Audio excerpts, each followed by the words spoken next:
Christian art has been a powerful medium for expressing faith, spirituality, and cultural identity for centuries. In this presentation, we'll embark on a visual journey through the history of Christian art, exploring its origins, key characteristics, and some of its most iconic works. Good morning, everyone. I am Wendell D. Ramos, and I will explaining all about the Christian art. Origins. Origins of Christian art. Christian art image in the Roman Empire. During the 1st to 5 centuries AD, as Christianity spread and became the dominant religion. Early Christian art was influenced by Roman and Greek artistic traditions, but it's also developed its own unique style and symbolism. Characteristics. Christian art often depicts religions figures, is seen from the Bible, and symbols such as the cross, the fish, the dove, and the lamb. Key artists of Christian art. Christian art has a rich history, and the many talented artists have contributed to its development. Here are some of the most influential artists. Early Christian period. Saint John the Evangelist, a 3rd century artist believed to have painted the earliest known Christian portraits. Giotto di Bondon, a 14th century Italian painter considered the father of Renaissance painting. His work often depicted religion scene with a new sense of realism and emotion. The significance of Christian art. Christian art has played a crucial role in shaping Western culture and religions.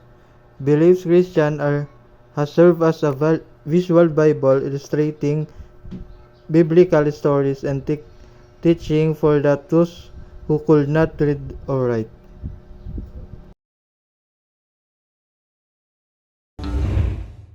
In a small chapel in central France, you'll find this enigmatic fresco. It's a scene from the Bible depicting Adam and Eve in the Garden of Eden. Behind them is the Tree of Knowledge, except that it doesn't look like a tree. Instead, it looks like a giant mushroom. Why? Could artworks like this reveal hidden truths about Christianity and psychedelics?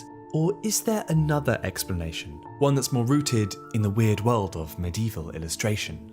Welcome to Strange Christian Art. This episode, Psychedelics. For many years now, people have noticed mushrooms throughout religious art, often in scenes from the Bible, like this one. It's from the Great Canterbury Psalter, with a portrait of Jesus during the creation of Earth. Below him are these bright multicoloured plants that look an awful lot like fungi. In fact, across medieval artworks, you'll seem to find these mushrooms everywhere, from painted wood panels featuring branching toadstools to cathedral-stained glass with, well, whatever this is. But the real centerpiece is the plain coralled fresco, that 12th century wall painting of the Garden of Eden. It's a bizarre image. The Tree of Knowledge looks like a giant mushroom, from its rounded cap to fruiting bodies growing off the stalk. Some have remarked that it shares a strong resemblance to an Amanita muscaria, a fungus that produces this bright red toadstool. Comparing the two side by side, they do indeed look very similar, even down to the red colouring and white spots. But what do these mushrooms have to do with the biblical story of Adam and Eve? Well, it might have something to do with this mushroom having psychoactive properties. Amanita muscaria contains a chemical called muscimol.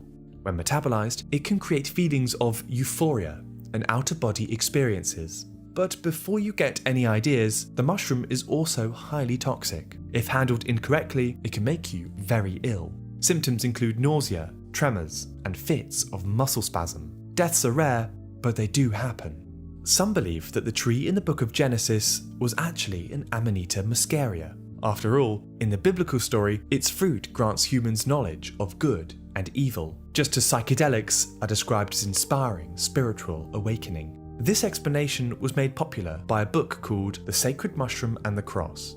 Its author, John Marco Allegro, suggested that this fresco was a hidden reference to a long-lost tradition of psychedelic usage. He argues that these mushrooms were consumed in ancient Christianity, and memory of it has been preserved in images like these.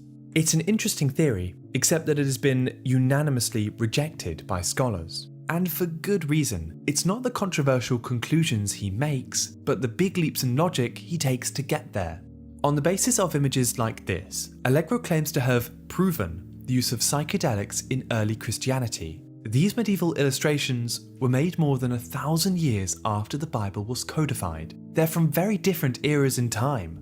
I can't get into all the counter-arguments, including the fact that Amanita muscaria does not grow in the Middle East, but what I can ask is this: are we sure that these are really mushrooms? And that's the thing, they're not. They're trees. Very weird trees for sure, but trees nonetheless. Let me explain. In the European Middle Ages, where these images come from, art was a little more loose. Religious illustrations were heavily stylized, meaning that drawing things realistically wasn't as important. Case in point, bestiaries, early books that catalogue different kinds of plant and animals. The creatures inside look very strange, from multicoloured pigs to elephants carrying castles on their backs. Oh, and these projectile-propelling cows called bonacons.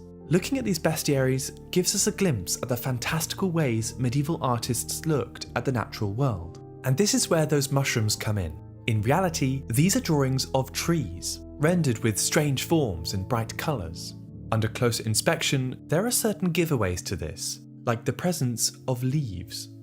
Returning to the plain corralled fresco, the Tree of Knowledge really is a tree. Instead of stalks, these are branches, and the dots are meant to resemble leaves. I know it looks strange, but if you zoom in on the snake, you can see an apple in its mouth. This giant mushroom is most likely an apple tree.